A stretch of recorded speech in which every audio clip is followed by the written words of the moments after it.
భగవద్బంధువులందరికీ నమస్కారం. హిందూ ప్యాడ్ ఛానల్కి స్వాగతం. ఈశ్వరుడు సనత్కుమారునితో వత్స శ్రావణమాసంలో కృష్ణపక్షంలోని అష్టమి రోజున చంద్రుడు వృషభ రాశిలో ఉన్నప్పుడు అర్ధరాత్రి వేళ దేవకీ వసుదేవులకు శ్రీకృష్ణుడు జన్మించాడు. సూర్యుడు సింహరాశిలోనికి ప్రవేశించినప్పుడు ఈ శ్రేష్ఠ మహోత్సవాన్ని జరుపుకోవాలి. సప్తమి రోజున అల్పాహారం తీసుకొని అష్టమి రోజున దంతధావనం చేసి జితేంద్రియులై ఉపవాస నియమాన్ని స్వీకరించాలి.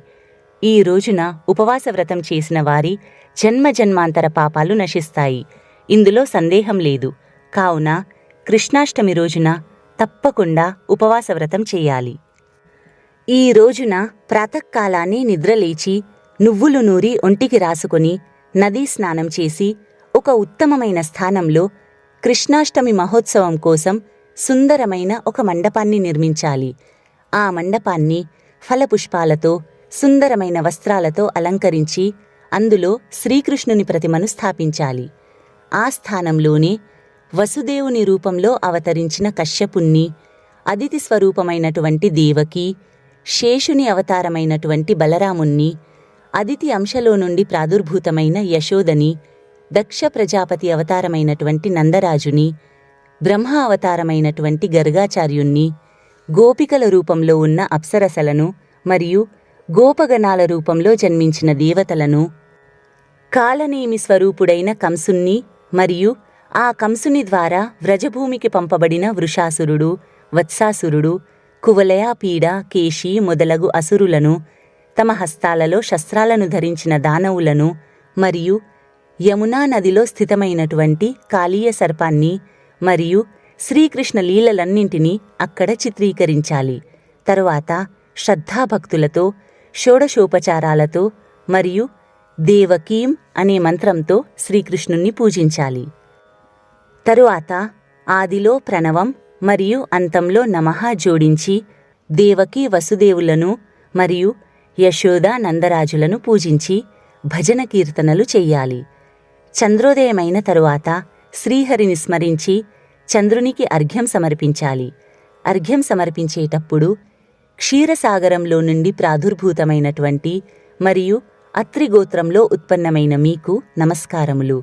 ఓ రోహిణీకాంతుడా, మీరు నా అర్ఘ్యాన్ని స్వీకరించండి అని పలికి అర్ఘ్యం సమర్పించాలి. ఈ రోజున దేవకీ వసుదేవులను, యశోద నందరాజును, రోహిణితో సహా చంద్రుణ్ణి మరియు శ్రీకృష్ణ బలరాములను పూజించిన వారి సకల పాపాలు నశిస్తాయి మరియు వారు పుత్ర పౌత్ర ఆయురారోగ్య సకల సంపదలను పొందుతారు. శ్రీకృష్ణాష్టమి వ్రతము కోటి ఏకాదశి వ్రతాలతో సమానము.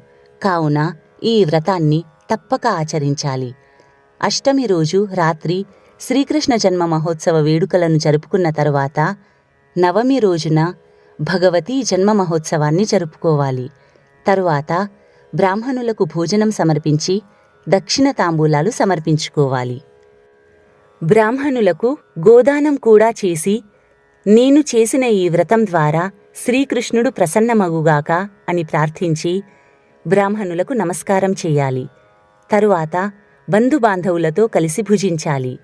ఈ విధంగా ప్రతి సంవత్సరం విధి విధానంగా కృష్ణ మరియు భగవతీ మహోత్సవాలను జరిపిన వారికి పుత్ర పౌత్ర ఆయురారోగ్య సకల సంపదలు ప్రాప్తిస్తాయి మరియు మరణానంతరం వైకుంఠ ప్రాప్తిని పొందుతారు. ఓ సనత్కుమారా, ఇక నీకు ఈ వ్రత ఉద్యాపన విధి గురించి చెబుతాను, విను. ఉద్యాపన కోసం ఒక మంచి రోజున ప్రాతకాలాన్నే నిద్రలేచి సంధ్యావందనం మొదలగు నిత్యకృత్యాలు పూర్తి చేసుకుని బ్రాహ్మణుల ద్వారా స్వస్తివాచనం చేయించుకుని ఆచార్యుణ్ణి మరియు ఋత్విజులను పూజించాలి. తమ శక్త్యానుసారంగా గోవిందుని సువర్ణ ప్రతిమను చేయించుకోవాలి. తరువాత కలశాన్ని స్థాపించి కలశంపై వెండి పూర్ణపాత్రను ఉంచి అందులో శ్రీకృష్ణ ప్రతిమను స్థాపించి షోడశోపచారాలతో పూజించాలి. తరువాత శంఖంలో ఫలపుష్పాలు, గంధము మరియు జలము ఉంచి మోకాళ్లపైన కూర్చొని దేవకీ సహిత శ్రీకృష్ణునికి అర్ఘ్యం సమర్పించాలి. కంసుణ్ణి వధించడం కోసం, ఈ పృథ్వీ యొక్క భారాన్ని తగ్గించడం కోసం, కౌరవుల వినాశార్థం మరియు దైత్యుల సంహారం కోసం అవతరించిన మీకు శతకోటి నమస్కారములు. మీరు నా అర్ఘ్యాన్ని స్వీకరించండి అని ప్రార్థించి అర్ఘ్యం సమర్పించాలి. తరువాత పూర్వోక్త విధానం ద్వారా చంద్రునికి అర్ఘ్యం సమర్పించాలి. తరువాత ఓ జగన్నాథ, ఓ దేవకీపుత్ర, ఓ ప్రభు, ఓ అనంత, ఓ వసుదేవపుత్ర, మీకు నమస్కారము. మీరు నన్ను రక్షించండి స్వామి అని ప్రార్థించాలి. రాత్రంతా భజన కీర్తనలతో జాగరణ చెయ్యాలి.